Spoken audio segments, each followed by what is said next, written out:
Talk about it with Franjez. Today we have two special guests.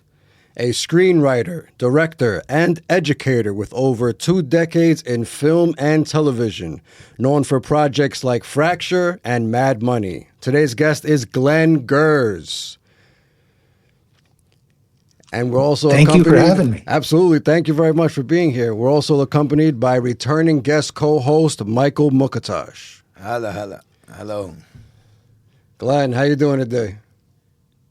I'm great. How are you guys? You okay with the upcoming storm? I think it's going to snow a lot there. Yeah, we're used to it. Where are you located right now? I'm in Los Angeles now, but the first 38 years of my life, I was born and bred in New York. Nice. What part of New York? Yeah. I was born in Brooklyn, but we moved when I was 5. I grew up on the Upper West Side near Lincoln Center, and then for 14 years after college, I was in the East Village. Nice, very nice. How's LA right now? The weather? It's rainy, but we could use it. It's good. Rain is good. Yeah. We've got some floods, but LA is not used to rain. Everyone kind of panics, and I'm like, in New York, this would be nothing. Yeah, absolutely. Yeah. Yeah, you always need rain. How you doing today, Mike? I'm doing good. Thank you. How are you? Good. I'm excited for this. I'm still in my Christmas spirit. Christmas was just yesterday. Yeah. Yeah, happy holidays to you. Happy Hanukkah. Happy coming New Year. And to you guys. Thank you. Thank you. Yeah. All right, let's jump into your childhood. What were you into as a kid? What was childhood like in Brooklyn? I was a very withdrawn, frightened kid. I loved books and movies and theater and radio plays and anything I could do, painting, anything artistic that would escape from real life, because real life was scary. In Brooklyn in those days, and I found it. So yeah, I loved books. I love movies. I love plays. And I just sometime, I guess in middle childhood, I suddenly thought I actually don't just want to take it in. I want to make it. And started to learn how to make Super 8 movies, silent films, because that's all you could do in those days. So I tried to learn everything I could about silent movies when I was a teenager, and I made some for a while. And then I got frustrated by that because they couldn't have anyone talk. And so I started working on school plays, theater, and did plays in college, and then got out, went to live in New York in Manhattan, and decided to try and write screenplays. Let's stick to your childhood a little bit. You said you were you were making films. What camera were you using? I was using a little Yashica. It's a home movie camera. A Yashica Super 8. They had cartridges. You would put the film in, and I had gone to a kind of hippie school. It was called the Bank Street School, and now it's part of Columbia University. But at the time it was down in Greenwich Village, and it was a very hippie school. But they taught us things like how to make movies. They showed us how to use a camera, how to splice, how to and so starting in like around 7th grade or something, I was trying to make movies. Nice. Tell me about that camera. I started filmmaking when I was very young too, but I was using a camcorder with the VHS tape in it. Mm-hmm. So I'm interested in that camera. Well, that's the thing. I wished I would have done anything for sync sound, but this was in the late 1960s, early 1970s, and they just didn't have it. I remember when the first camcorders came out, I was like, oh my God, you can make a movie with this. Yeah. Yeah. Tell me about that camera. I'm interested. By the time, I'm sorry? Tell me about the camera, like the film. How was it stored, and were you able to edit it? It was in you would buy it. It was just it was they made it for home movies. It was consumer grade, so it was just a they would sell you a cartridge, a big black plastic cartridge about this big, and it fit into the camera, so all the film was preloaded into the cartridge. You shot, it had about 5 minutes worth of film on it. And then you took it to the local photo store and they developed it and they gave you back a roll of print film. Really? And And how'd it you was how'd you super. play it? I had a little Super 8 projector that my folks got with green stamps, actually. Wow. Yeah. And so, yeah, I started to try, like I said, I tried to study silent films, like learn how to do, just like basic storytelling, what a shot was, all that kind of stuff. Um, and I would, play a record or something while I was, when I was showing it, projecting it to give it a little sound, a little music. Um, yeah. So I eventually got to where I would cut together about 4 reels worth. So the longest movie I made was about 20 minutes. Wow. And that was me and my high school buddies. I made a film. I was very ambitious, considering. I did a story about a thief who breaks into a laboratory and accidentally steals a nuclear weapon, which luckily for the movie was only that big, and and a police detective, is chasing him, and the entire movie was called Chase, and it was just running around New York City. Um, these two guys, one of them trying to catch the other because he had a nuclear bomb in his pocket. That's amazing. Do you still have it? No, it fell apart. The splices didn't hold. After the thing is, this is one of those things that you don't realize. The technology is just going to change, and so, um, you know, there's the splices just didn't hold. They weren't made to hold. They were plastic. They were essentially plastic tape splices, and they just didn't last. Wow, that's amazing. So you transition in school to plays from that. Right. And what was your role in the plays? You were just acting at the moment? I was writing them. I acted in a couple. The teachers were the directors, which was good because I didn't know anything about directing. I thought I did, but I didn't, and they explained to me how much I didn't know. So yeah, I wrote some one-act plays when I was a senior, and I performed in them.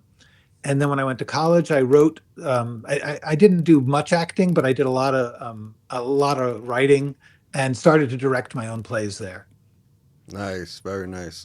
So college comes, and what do you go to college for? I have here, it was Yale, right? It was Yale. Back in the 1970s, they were taking far lower grades than they are now. I was very good at English and very bad at math. But at the time, they were okay with that. Now, there's no way I would get in now. So I went for creative writing because it was listed as among the majors. And when I got there, they explained that they didn't actually have a major like that. You had to apply for a special divisional permission thing, which I couldn't get. So I just ended up becoming an English major, which was good because I really didn't know that much about English. I thought I did. I mean, I read a lot of detective stories and stuff, but I got a good English education. And also, this was, like I said, this was in the late 1970s or early 1980s. So it wasn't actually that easy to watch movies. An old movie, if it didn't come on TV, it was almost impossible to find.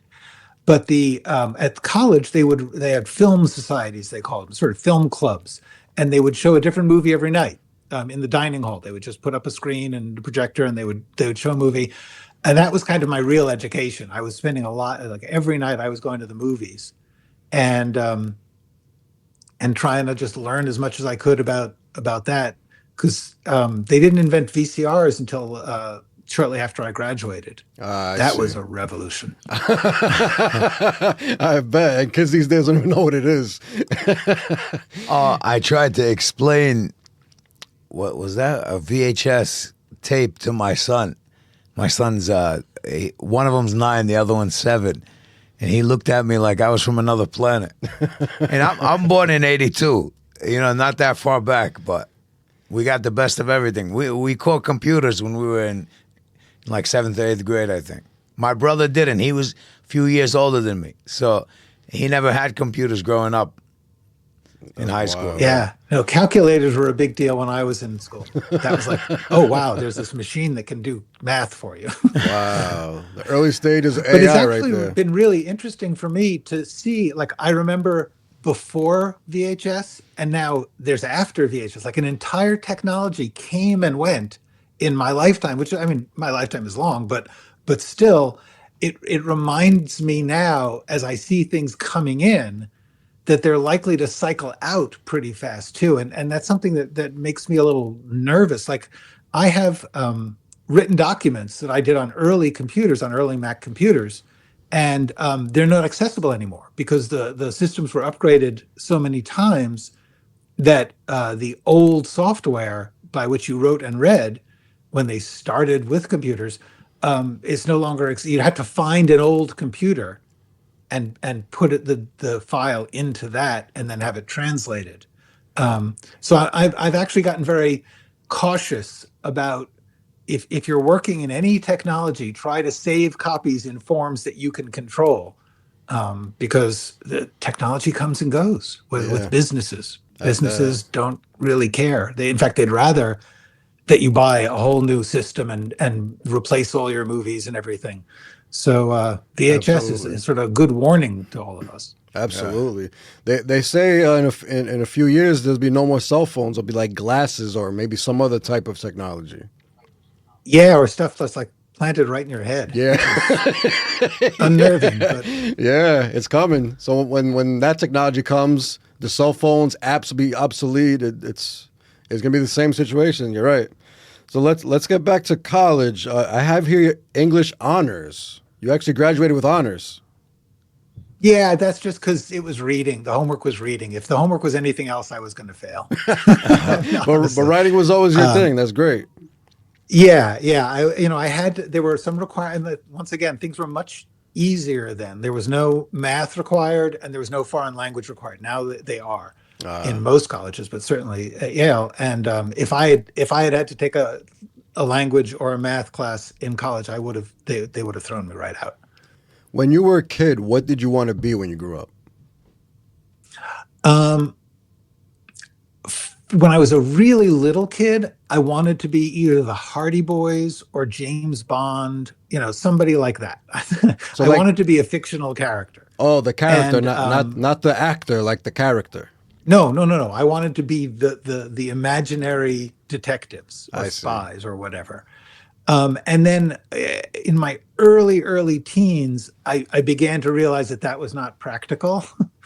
And it's sad that it took me until my early teens to really understand that. But actually, I read an article written by Ian Fleming, who wrote James Bond, and he wrote an article about how he wrote James Bond. And it sort of clicked for me. Oh, I can't be James Bond, but I could write James Bond. And so I just switched right over to writer. I guess Nice. when I was around 11 or 12. If I can ask, I don't mean to be personal or rude at all, but you said you were very scared as a kid. Yeah. Yeah. So because you were scared, you dove into the fictional stuff. Exactly. And I'm assuming you were very sheltered, like parents were like nervous about the neighborhood or something like that. No, they were pushing me out the door. I was just It was all you. What were you scared of, if you Yeah. don't mind me asking? no. It's just biological. It's just like a high level of anxiety. Okay. And I've gotten better with it. And not to say it's gone away. I mean, like if you've got that biology, you've got it. But I know how to handle it. I learned how to handle it over the decades. But it did take decades. But when I was a little kid, I would go to school and then I would come home as soon as I could, and I would like that was safe space, place to watch TV and read books. But it was just a general, there's a lot going on. There's God knows what could happen to you out there. Do you think it translated into, like, I know you said you manage it now, but did it carry over into your work life? I think it carried over into my work life in the sense that it made me more or less addicted to my work life. Like my creative work was the most comforting thing I could find. And so it drove me to just feel like like I don't know how I would live without being in some way both consuming and creating stories and art and whatever. Um, and so I think that that's the main way. And probably I tend to have, somewhat timid or emotionally fragile heroes probably. But it's a lot of times you write what you are not. A lot of times you make up stuff to sort of play out what it would be like without actually having to do anything. Absolutely. So, college, what job did you want to get with that degree? Actually, I really just wanted to be I wanted to be a best-selling writer. That was my job title that I wanted. And when I was in high school, I was doing okay. I was writing plays and I felt really good. And I thought I didn't really have any desire to go to college. Um, but I got in, and that was very cool and impressive. And I was like, I should go. But after the first year, all the way through, I was like, I don't want to be studying this old literature. I want to be a writer. So in my second year, I dropped out. I was just like, just let me just write. If I can just write, I will write good stuff. And I just had the worst writer's block you can imagine. Like I moved back in with my parents. I lived in the basement of their place, and I tried to write, and it was like a year every day trying to write and not just panicking, just thinking, oh, I need to do something else instead. I need to read this book or watch this movie or research this or take a walk or whatever. So eventually I went back to college because I was like, if I'm not going to be writing, I'd better have someplace to go that no one will bug me about getting a job. And so I went back to college, and then by the time I got out of college, I had done a bunch of theater there and a bunch of writing, and it was all just I wanna be a writer and a filmmaker. Um, and At the time, it was the early 1980s, and spec screenplays, original screenplays were a hot commodity. Screenwriters were actually kind of glamorous starting in then, because in the earlier parts of Hollywood, screenwriters were kind of hacks. If somebody was a good writer in the real world, in literature or theater, going to Hollywood writing movies was awful. It was embarrassing, but they did it for the money. And so when I got out, they were just starting to have these huge spec scale sales, especially for action films. And everyone was saying like, "Oh, you write an original action film, you write an original movie. That's the way to get it to be a movie maker." And so that's, of the thing. Could I do theater? Could I do fiction? I chose screenplays because it seemed like the biggest money and the most glamour. Um, that was turned out to be misleading, but at the time, that's what it seemed. When you first left college to write, what were you writing? It was a novel, or was it a screenplay? I was working on. Was trying to do a novel, and then I decided to be a screenwriter. I turned it into a screenplay, and I was just I was learning screenwriting as I went along. There weren't any screenwriting books really at the time. Sid Field's book came out about a year or two into my trying to learn how to do screenwriting, but before that, there really wasn't anything. Um, and that's called Screenplay by Sid Field. It's actually a really good book. I have it. But that was all there was. Yeah. So I was just trying to learn by doing, which I frankly recommend. I mean, it's easier now, but you should don't wait to know how to do something before you start doing it. Just start doing it in a nice, quiet, safe way, and that's how I learned. I love that. You never quit. You kept going. So let's talk about the second time you go to college. You graduate the second time? Yes. Okay. Yes. And then what comes next? You find a job, or you just go I straight found to a job. screenwriting? I was living in New York, and I found a job. It everything was easier then, I have to say. Things are hard now for people trying to break into things. I got a job in publishing because I thought that would be close to writing. And so I got a job. It turned out to be in the marketing department of paperbacks at Simon and Schuster in Midtown New York. Um, and I quickly learned that it had nothing to do with writing or at all. But I was just trying to write like in my off hours. Like if nothing was happening at my desk, I would just try writing.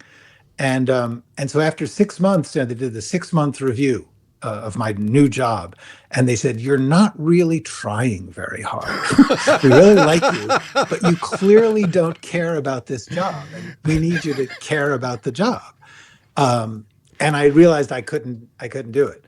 So I had noticed working in all these offices that the receptionist at every office had nothing to do all day. Like if they weren't answering the phones or whatever, they could read, they could write.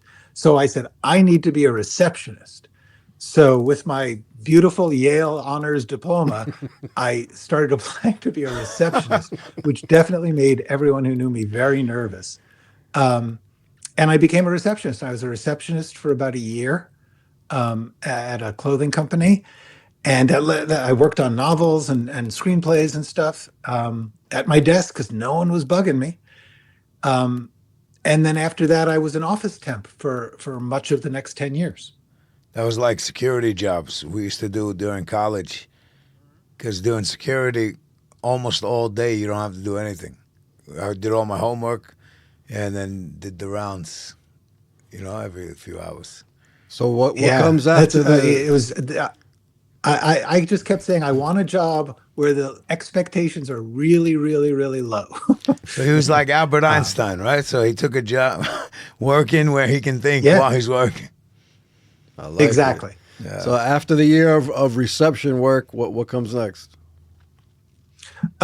Just 10 years of I got an agent with my first script. Nice. Um, and I started writing more scripts and just working office jobs and temping and trying to learn how.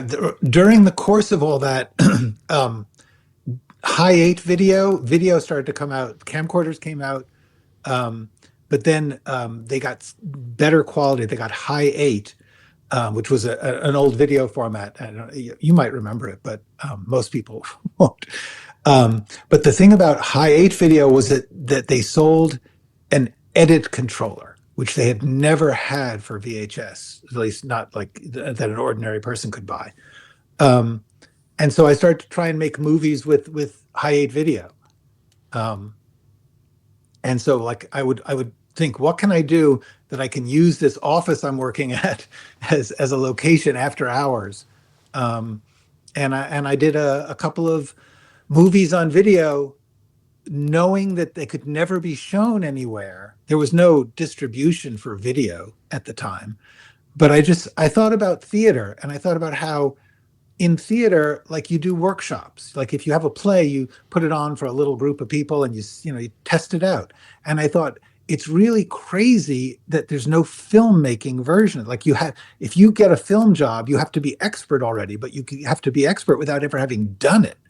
And so I thought I need to make some little movies, DIY, indie, with whatever I had, borrowing locations and getting actors who would work for free.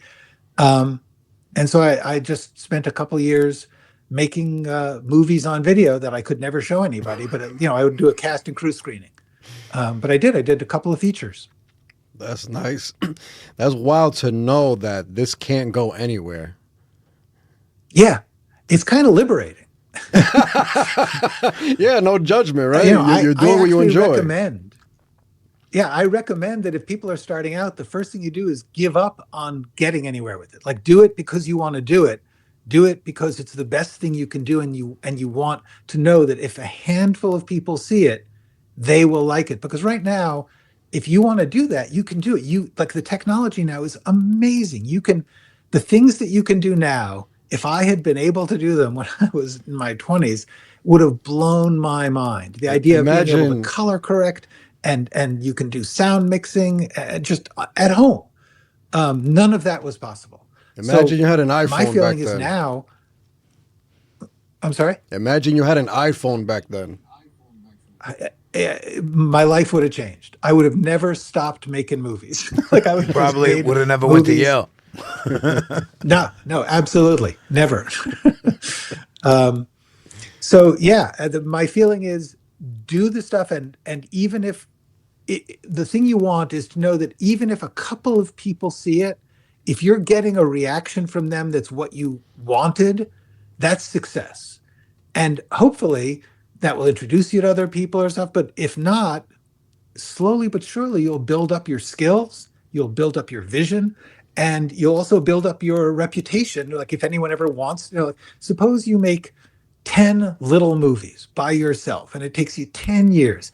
At the end of that 10 years, if you finally meet an agent or a producer or something and they say, well, why should I pay attention to you? You say, here's 10 movies, check them out. If you like them, I'm your guy. And you need to be able to show that you can do it. And you also need to know for yourself that you can do it. Absolutely. Do you consider yourself a writer that's like textbook, or you're more like freestyle? I'm more freestyle. I'm weirdly, because I wrote a textbook, but my textbook says be freestyle. Yeah, he's Yeah, like Bruce Lee. I think This guy. it's good to know the textbooks. I think it's good to know the rules, but then you have to decide if they fit you and your circumstances and your style and who you are. So that's I believe that you have to figure out who you are and what you do well, and maybe that will be commercially successful or maybe that won't. But there's no point in trying not to be who you are. It generally doesn't go well when you fake it. That makes sense. If you know the rules, you can bend them the correct way. Yeah, exactly. That's not, you need those guardrails. That makes sense. Yeah, and you're a very good example of what I'm talking about. You're making your own work. You're putting it out there. You've built this amazing, set of reviews and podcasts and all these things that are. You just said, I'm doing it, and you did it. That's the best use of the technology at the moment, until the technology kills us all, which it surely will. But until then, we might as well enjoy it. Absolutely.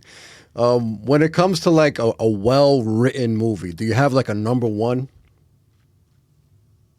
I have like a number 100, but among the 100, actually like even more than 100, but a bunch of them are old, like The Apartment by Billy Wilder, The Godfather. Those are truly great scripts. But then there's a lot of like every year stuff comes out, and my jaw drops at how good it is. I'm a big enthusiast. I like a lot of stuff. And so like I just saw Marty Supreme. It's great. I just saw Hamnet. It's great. And that's not the writing in that case. Hamnet is not, honestly, you probably don't even have to understand what they're saying to feel how powerful that film is. So yeah, I'm a fan. I like to be a fan. I like to, whatever somebody's doing, I say like, are they giving me something in that, even if it's not my usual thing? I love it. What comes next?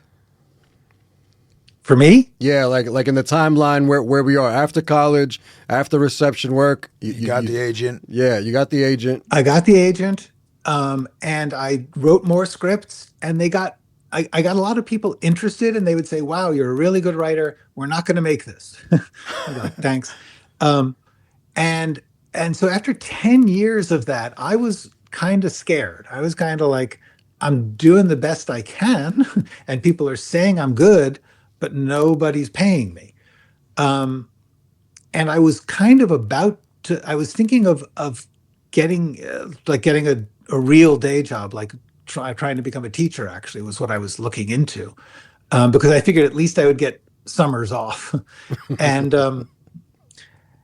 And then a producer who I had worked with, who had taken one of my original scripts, they got a job at Tribeca Films, which is De Niro's company with Jane Rosenthal, and they had just opened up their offices back then. And this producer I knew got a job at Tribeca. And in order to take that job, she had to agree not to be an independent producer anymore. So she gave up on she said, I can't do your film. But then she was working at Tribeca, and Billy Crystal got in touch with Tribeca because he really wanted to work with De Niro. And this producer, her name was Mae Wuthridge, and she just said, wow, Billy Crystal and De Niro would be really good in Glenn's script, which Tribeca had no idea existed. And so she sent my script through Tribeca to Billy Crystal. And he read it and he loved it. And he said, this would be great. So he wanted to meet with me to talk about rewrites. So he came to New York. And remember, Tribeca had no idea that I existed, this script existed. And now all of a sudden, Billy Crystal wanted to do this script, which they had never even heard of. And so we had a meeting, and I agreed to do the rewrites, and Tribeca then optioned my script in order to keep the stars happy. And so I got in. The same script had been knocking around for 10 years. And people had liked it, but it was sort of offbeat. And then all of a sudden, because one person happened to like it, I was now an industry writer. I got a big option. I got a rewrite fee, and I got into the union. Like everything that hadn't happened for 12 years before then suddenly came together, and I was working. That's amazing. Was that script ever made into a film? No, actually, it's really interesting because that script, I had written it, I just wrote whatever I thought was cool, whatever was funny and cool. And so it had it didn't really work. But over the 10 years, it had been shown around a lot to a lot of writers and directors and producers, and they had all given me notes. And whenever somebody gave me a really good note, I would rewrite it. So over the course of 10 years, it had gotten a lot better. But still, I didn't actually understand anything about the business of being a screenwriter. I felt like I understood the art, but the business is very, very different, because in the business, like if somebody buys your script, they then assume that they're going to rewrite it, to have it rewritten to their taste. And I was like, well, no, I got it right. There's no point in rewriting it. And I literally didn't understand how much of the job was changing things as different players come into the game. And so if a star or a producer or a studio comes in, they want it to be steered in a different direction. I was completely incapable of doing that. I didn't understand that it was even part of the job. So Billy Crystal, who was incredibly nice to me, everyone involved was really nice to me, but he said, I want to make these changes, and I didn't know how to do it at all. so I was like, that sounds like a perfectly fine other movie, but it's not the thing I wrote. So I didn't know how. I was I almost had a breakdown trying to do this rewrite because I didn't understand how to do it. And eventually I just wrote a whole new script. Based on his notes. Yeah. And that didn't go, they fired me then. Wow. Because that happens a lot. Basically, if you try and do something to suit somebody and it doesn't work, they just fire you and get somebody else. And none of this was stuff I understood about the business. So they fired me, but they had paid me a lot of money. They had paid me enough money to live for a full year. Wow. Between the option and the rewrite. And so I took that year and I wrote a new script, and that one got to Jodie Foster's company. And so with that, I decided I had a job in LA rewriting this script. A friend of mine was working on a television show in LA and hired me to do one episode. And so I moved to LA. So that agent been here ever since. That agent that you had when you first wrote the spec script, it was the same agent you kept for 10 days? Yes. For 10 years? She had been in New York, and we were both sort of starting out together. She was young, and it was her first job at an agency, and I was one of her first clients. And after a while, she moved to LA. She opened a branch of the agency in LA, so she was there ahead of me. And she's the one who got my scripts to Jodie Foster and stuff. And so by the time I was ready to move to LA, she had sort of got us set up there, and she was doing very well. And I moved to LA, and I said, I'm gonna see if I have a year. I had enough money to live for a year in LA, and I said, let's see. My wife had to quit her job, and we moved to LA, and we said, let's see what happens at the end of a year. If we can keep going, we'll keep going. If not, you know, we're young. It was an interesting experience. But I kept working. I kept getting jobs and trying to learn as I went. And that went for 25 years. Wow. That's amazing. What year was this when you moved to LA? 1996. And how was LA in 96? Well, we moved to Venice. Nice. My wife hated LA when we first came to LA. We were both New Yorkers. She was from the Bronx, and I was from Manhattan, and we went to LA, and she's like, "This is awful." But in Venice, it was kind of cool. It was small. It was more walkable. It was funkier, and so she said we could live here. So it was at the time still fairly sketchy. It was sort of gang territory. There's like a lot of movies made in the 90s about LA gang life. It was on the edge of that. It wasn't as bad as it could be, but when we first moved to LA, about a week in, we heard automatic weapons fire in the middle of the night. And somebody had robbed a bank down the block. They had robbed an armored car that was picking up from the cash machine, actually, because it was like 2 a.m. And we were like, is that what I think it is? So that was LA for us at the time. But, honestly, we had come from the East Village. The East Village in the 80s was crazy. So Venice seemed kind of nice compared to the East Village. It certainly didn't scare us. We're from Yonkers. Yeah. So Yeah, right there. Yeah, it's a move from New York to LA. To a beach. There's Venice Beach there. Yeah, that's the thing. Automatically, it's like a nicer place, even visually.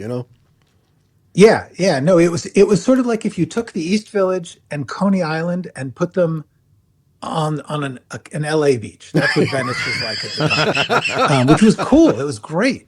That was like we were very at home with that. That made sense. Nice. So what was the transition like to the movie industry over there? You went to Hollywood, or what was your first steps when you got there? Well, luckily I had a movie job and a TV job. Nice. So I was set for a while. I had work to do and I had money to live on. And I had an agent who was well established and doing really well. And so she just started setting me up with meetings, and it was a pretty nonstop. It was a really hot time for screenwriters because at that point the studios were what it's called developing. They were developing 50 scripts to make one movie. In other words, they would start 50 projects, and they would get scripts written for all of them, and then they would say, this one's not working, let's not do that. And so 50 screenwriters were hired, but those movies didn't get made. And when I first heard about that, when I was in New York and I went out to LA to visit my agent, and people said, you could work here, you'll never get anything made, but it's a great job. And I was like offended. I was like, well, I don't want to write things that nobody makes, but that was the job. That's the business. Most of the things I wrote didn't get made, but they paid the rent and they got me introduced to new people, and they were interesting challenges. And nobody was nobody judged you for not having something made. If you got something made, it's amazing. That was like that's the crown. But everybody got fired. Everybody got, I was getting a lot of rewrite jobs, which means somebody had to get fired for me to get that job. And so when I got fired, someone else would get the job. Yeah.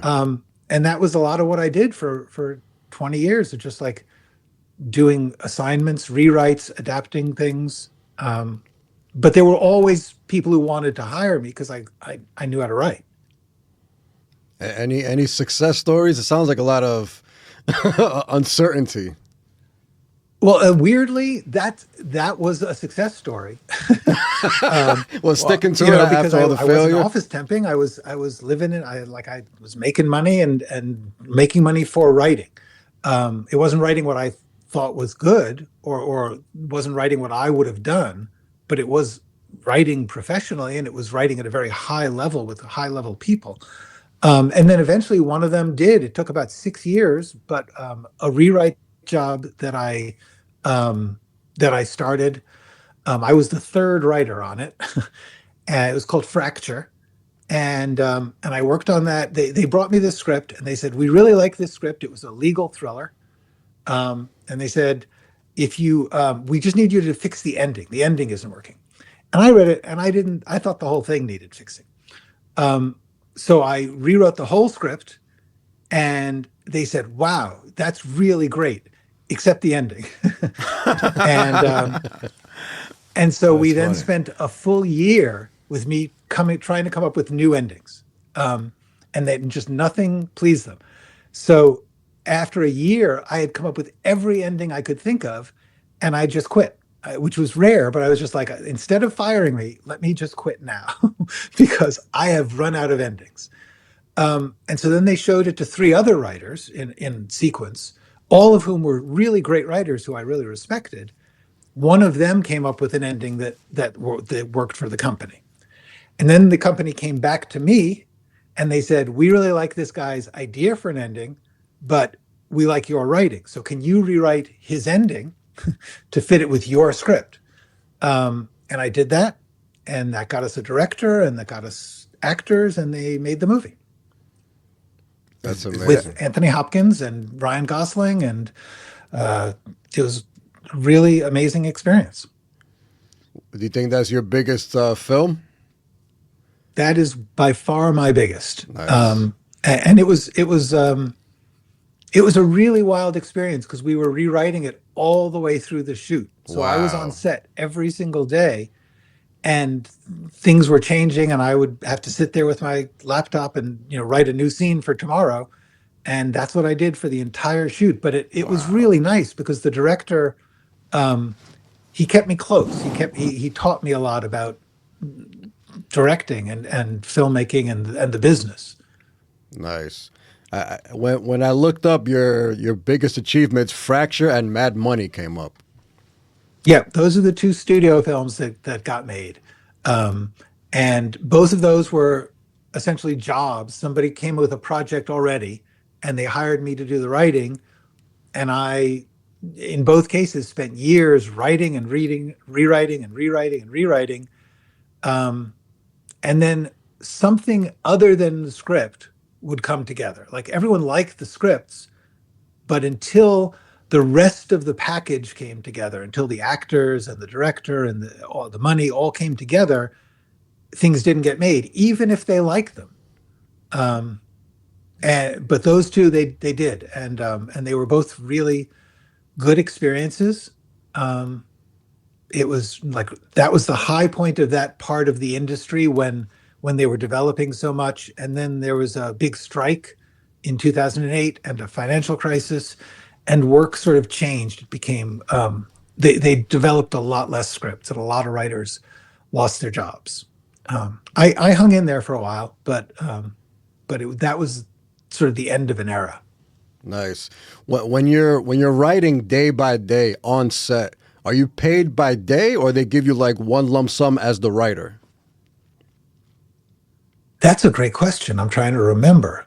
I think I was given. I mean, I suspect that I had a rewrite fee, but then also a per diem.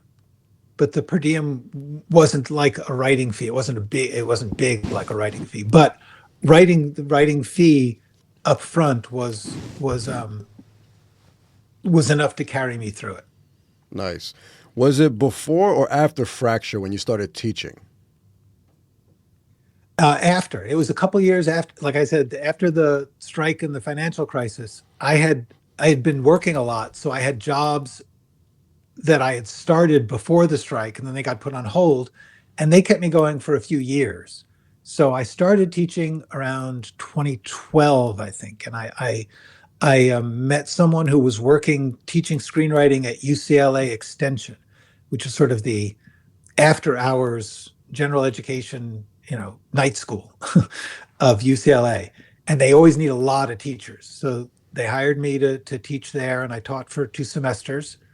But then I got more writing work, and I couldn't do both. So I stopped teaching for a while.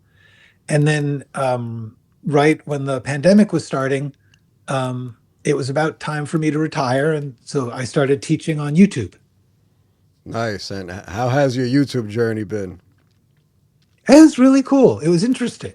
Um, I felt like everybody writes screenwriting books, and I had made a movie for Blumhouse, which was a sort of Fatal Attraction, but about a YouTuber and their fan.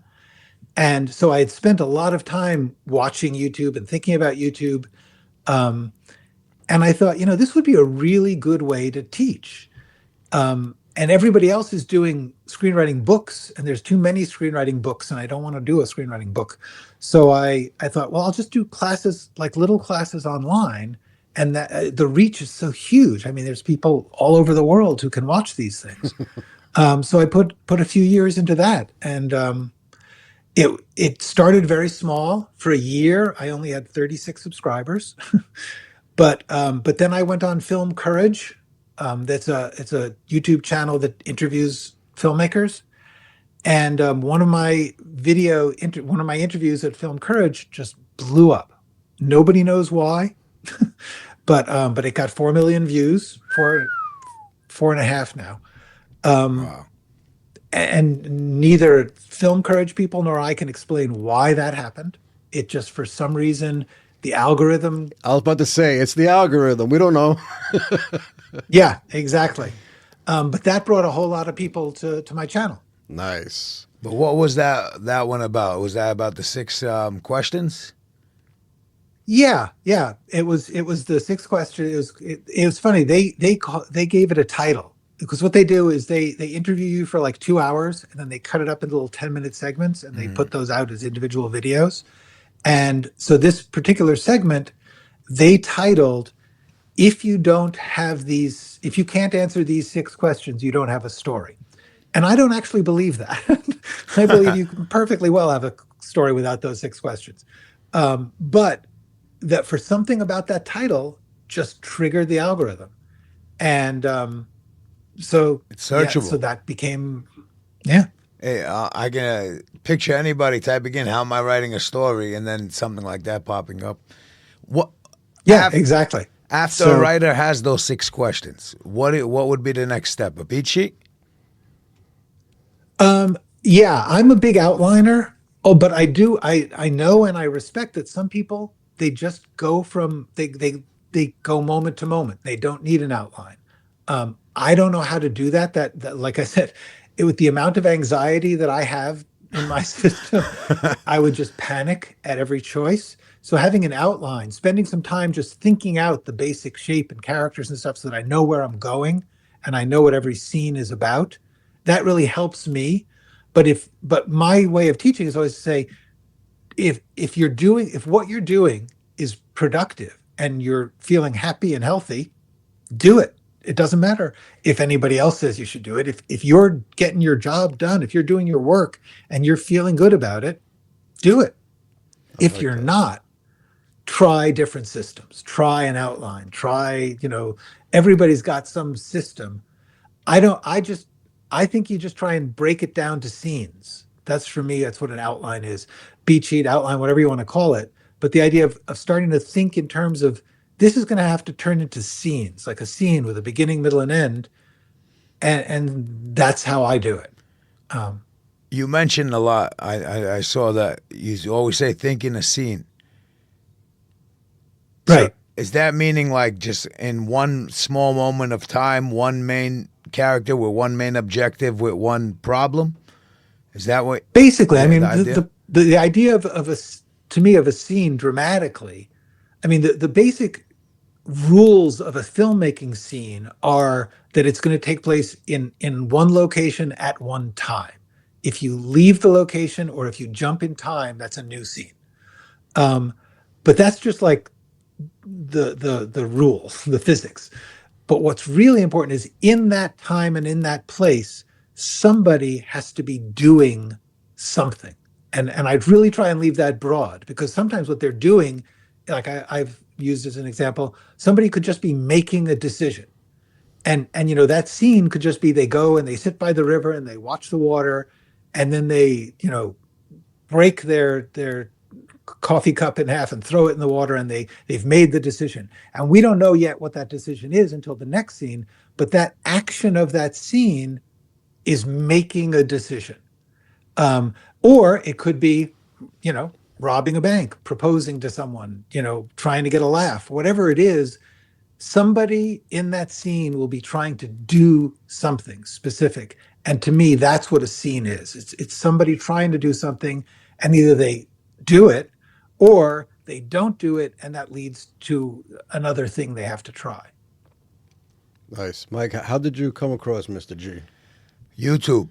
Yeah, YouTube. Yeah. Yeah, definitely. I was Michael and I go way back. I do live streams every week. Nice. And Michael reached out to me, but he's also, you know, been live with me. Yeah, I Nice. noticed. I was like, oh, this guy responds to people that comment, Nice. you know, and on his live, and very nice, very respectful. Nice. And you really give a lot of effort, and I appreciate that. You Thank you. You Thank obviously you. doing it. It's really rewarding.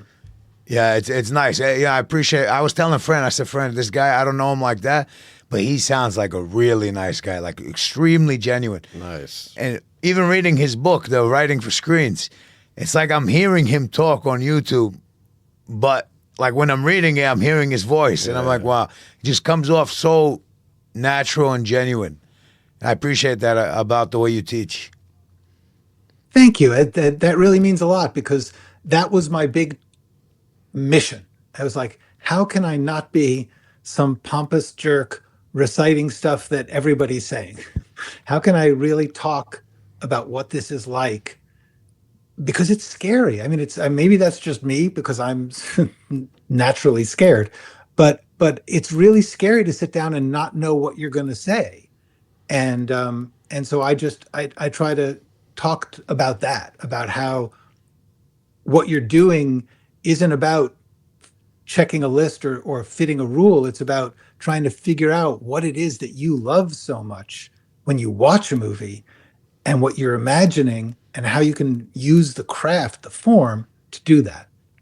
Absolutely. I was also taking a class with Jill Chamberlain, the great Jill Chamberlain, and I mentioned Glenn. Nice. And she was like, oh, I'm friends with Glenn. Tell him I said hello. I'm like, oh, no way. Jill and I go way back when I lived in the East Village, and I was making those little movies on video. Jill acted in one. Oh, no way. Yeah, I was going to ask you, how'd you meet? How'd we you know know each Jill? other.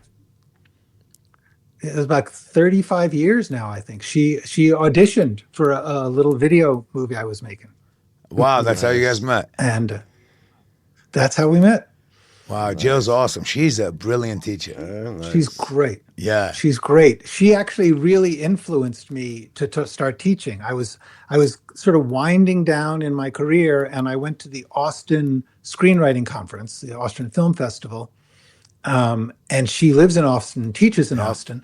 And so we got together, and I got to watch her classes and stuff. And she really encouraged me to try teaching.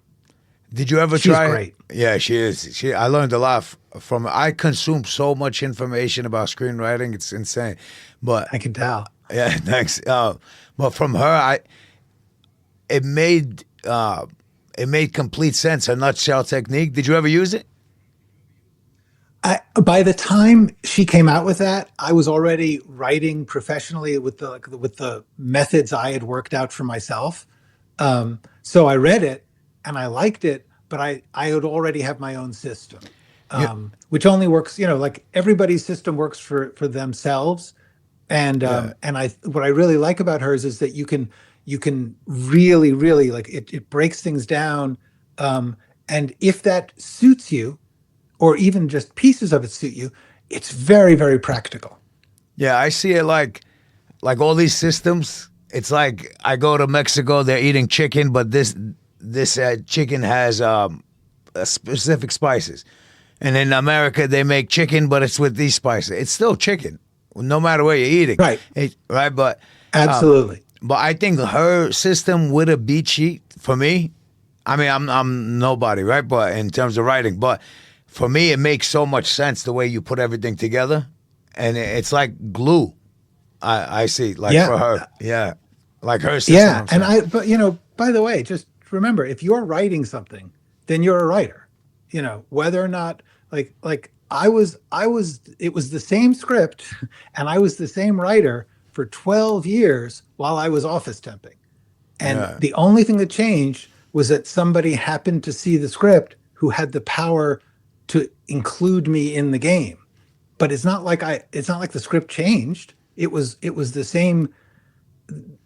Just because people are or not professional has no bearing on whether or not you should judge them as talented or not. They could be very talented and just not have had that lucky combination of things happen. It's art. So you're working hard on the writing and you're having a good time, and if you're turning out stuff, you're a writer. It's art. So it's like some people value some art more than others. Like a singer, two people can sing amazing, but one just has the star, the backing record deal and, the good promotion. Absolutely. And even like among those, like if you think about your favorite singers, you're going to find somebody who can't stand them, right? Absolutely. So, it's art. Yeah. It's art. It's a matter of taste. And even we change our taste as we go along. Absolutely. What would you say to? Sorry for No, you're good. What would you say to somebody that might have financial means to help create something he wrote? Because I don't know if you ever saw like those music shows where they gas a bunch of people that's really desperate to become something in music, and they take all this money and they put them on a show and they act like they're going to be the gatekeepers and they have the key, and then it's all just like a scam. Yeah. I would say two things about that. One, there are a lot of scams. There are a lot of businesses that are essentially scams, even if they're legitimate companies that are saying like, we're going to give you a break. I would say be very careful about any creative business that's asking for your money. Unless they're giving you if they're giving you a class, they're saying like, you can sit in my class for an hour for this amount of money. That's fair. Yeah. If they're saying, give us a bunch of money and we'll introduce you to people, I'm iffy on that. I would say it's better to take that money and DIY, make something, write something. If you don't want to make your own films, see about trying to find other, like if you're a writer and you don't want to be a director, because that's a whole other job, there's going to be directors out there who don't want to be writers. And so get online, go to local film groups, go to local schools, try and slowly, and it takes time, it takes years, but you meet people and you collaborate with them. DIY, put your money into that. As I said when we started, it would be better to spend 10 years making your own stuff and having it and being able to show it to people than trying to buy some kind of approval. Make it, and even if you can't show it to anybody, you will learn and grow and hopefully have some fun, and hopefully people will get a kick out of it. Absolutely. Yeah, I wanted to bring up his book. There's a nice book. I purchased it a few months ago when it came out. Thank I think, you. Yeah, absolutely. And I think October. If there was one lesson you would want somebody to take from that book, what would it be? Writing for Screens, by the way, is the name of the book. Yeah, the name of the book is Writing for Screens. The name of my YouTube channel is Writing for Screens. The name of my Substack, everything is Writing for Screens. Instagram. Yeah. And I think the one thing I would say is actually the little like catchphrase I got is go write something. It's like, even if you don't study anything, even if you just say, I'm going to write whatever I feel like, that's the most important step.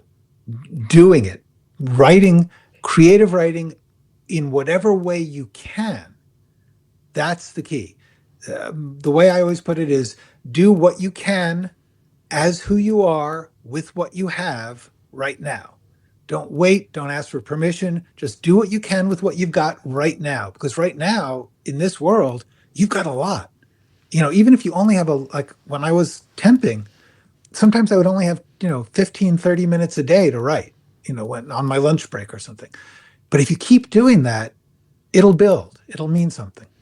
Yeah, I was procrastinating a rewrite or based off of notes from Joe Chamberlain.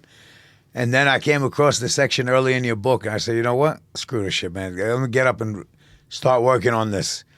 Yeah, straight right off his page, bro. I was like, you know what? I got to get up and let me do this. That's good writing. Well, then it worked. Yeah, absolutely. Thank you. Thank you. So what do you have coming up? Any projects you have coming up, or books? I am finally. I wanted to be a novelist back before I started screenwriting, and I've always wanted to do that, but I haven't been able to because I was trying to make a living at screenwriting, and now I'm retired, and so I'm going to write that novel. I started a novel. I actually started it thinking it was going to be a screenplay right when we moved to LA in 1996. So it's been 30 years of trying to work on it. Anyway, I'm writing a novel. I'll be putting it out hopefully in a year. Nice. I have down that it's a novel set in the 1930s and 40s in New York. Yes. Nice. Yeah. Very nice. It's a romantic triangle story. Nice. I love it. I got a writing question. Every hero or main character in the movie needs a tangible goal or not? They need a goal we understand. I don't know that it needs to be tangible, although there's going to usually be some sign of it. In other words, in order to understand that the goal has been accomplished, there usually is some sign of that. But that tangible, and it could be just like, I really want to get my dad to smile at me. My dad's been on my case for 30 years. I've been working, trying to be a writer, and I just want my dad to nod and say, good work. Well, that's not that tangible. I mean, it's just a nod, right? It's just a smile, but that's the goal. And then the story is going to be about what makes that relationship click in that way. Beautiful. I love that. That's awesome. And you don't offer a class like to teach like a formal, more like non-YouTube just the class, book now. Okay. My all of my teaching is still up there on YouTube. It's free. It's there 24/7. There's 50 little lessons that I put out there, and then there's lots of live streams, and the book. I started teaching because I had something to say, and I kind of feel like I said it. So I don't want to just keep going on about it.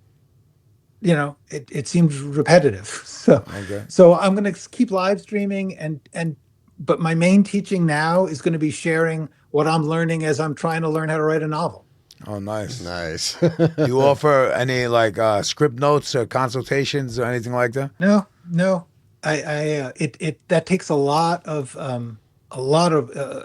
you really, really have to work hard when you read somebody's scripts. Mm-hmm. So I did that for a couple of years, and I decided I really want to focus on my novel. And so I put out a book, and I was like, if you want to know what I think, it's in the book. Yeah, he offered great advice. I heard somewhere, I'm sure it was on YouTube, where you said if you know anybody successful in that industry, don't say, hey, read my stuff. Say something like, hey, I have this cool script I've been working on, I'm really passionate about. What do you think I should do with it? And that person might say, hey, let me see it. I'll take a look at it. Or I know somebody. That was great advice. Mm-hmm. Yeah. I like that. Yeah, you can't force people to like it. You can't force people to even read it. You just put it out there and be positive about it and keep working. And I think people like when they see somebody who's like, I'm doing this stuff. If you want to check it out, check it out. If you don't, I respect that. That tends to make people, I think, say, this person, they're on their own track. That's kind of worth finding out about. I love it. Yeah, awesome. Tonight, I'm going to make a hookah and watch one of your movies, Inner Demon, because I'm a horror junkie. So Nice. That was yeah, that was an interesting job. Yeah. you wrote that. Thank You you. created from concept to, or was that another rewrite job? That was a job where I was going to write and direct it. And so I wrote, but it was going to be improvised. It was going to be like Interesting. found footage, and so they wanted to just do it like improv based. So I wrote the plan for the improv, but then they suddenly needed me to direct it. And actually, I was working at UCLA, and I couldn't take the job. I was like, I got this other job. So they got another director. So he took my beat sheet and my characters and my little bits of script, and he filmed it. So, Oh, nice. and he changed the ending. Oh, was that your It weakness happens. in your career, the endings? It happens. Yeah, it happens. But in real life, you're having a good ending, I hope. So far so good. Thank you. Good. God bless you. Let's see how it goes, but so far so good. Glenn, thank you very much for your time. It's been a great conversation. This has been fantastic. I really appreciate you having me on. Your show's great. Thank you. My pleasure. Thank you, Mike, for setting this up. Oh, thank you, friend, for hosting and doing all course. the heavy lifting and letting me ride your coattails once again. Absolutely. Glenn, God bless you. Thank you so much. And I hope a wonderful new year for you. And next year, we'll speak to you about the novel, right? Yeah, absolutely. I would love that. You too. Have a great year. Stay safe. Stay healthy. Be creative. Thank you. Thank And you. thank Will do. everybody that watched. Peace and love.